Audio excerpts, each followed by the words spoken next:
অপরাধীদের বন্দিশালাতেই হচ্ছে অপরাধ।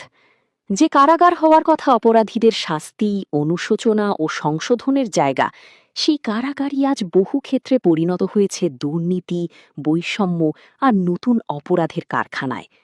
আদালতের রায়ে সাজাপ্রাপ্ত একজন মানুষ যখন জেলখানায় প্রবেশ করেন, তখন রাষ্ট্রের দায়িত্ব তাকে আইনের আওতায় রেখে শাস্তি ও সংশোধনের সুযোগ দেওয়া। কিন্তু অভিযোগ উঠেছে, জেলের ভেতরে আইন নয়, চলে টাকার রাজত্ব। জেল ফেরত একাধিক ব্যক্তি জানান, কারাগারে টাকা দিলেই মেলে ভালো সেল, আরামদায়ক থাকার জায়গা, উন্নত খাবার, বাড়তি সাক্ষাৎ সুবিধা, এমনকি বিশেষ যত্ন।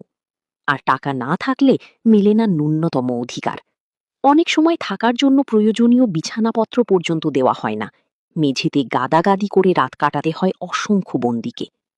তাদের ভাষ্য, জেলের ভিতরে যেন গড়ে উঠেছে আলাদা অর্থনীতি।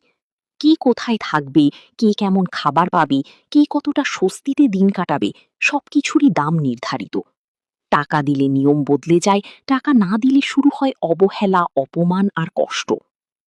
অভিযোগ রয়েছে, কিছু অসাধু কর্মকর্তা কর্মচারীর ছত্রছায়ায় এই অনিয়ম বছরের পর বছর চলছে। ফলে যে কারাগার অপরাধীদের শাস্তির জায়গা হওয়ার কথা, সেটিই হয়ে উঠেছে টাকার বিনিময়ে সুবিধা বিক্রির বাজার। সচেতন মহল বলছেন, একজন গরিব বন্দির জন্য জেল আজ দ্বিগুণ শাস্তি। একদিকে আদালতের সাজা, অন্যদিকে ভিতরের বৈষম্য। আর ধনীদের জন্য শাস্তিও হয়ে যাচ্ছে প্রহসন।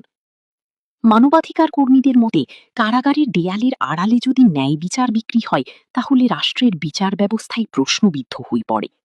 এখনই কঠোর অভিযান, স্বচ্ছ তদন্ত ও দায়ীদের বিরুদ্ধে দৃষ্টান্তমূলক ব্যবস্থা না নিলে জনগণের আস্থা ভেঙে পড়বে। কারাগারে যদি টাকার কাছে আইন হেরে যায়, তবে সমাজে অপরাধ কমবে কিভাবে? এটাই এখন বড় প্রশ্ন।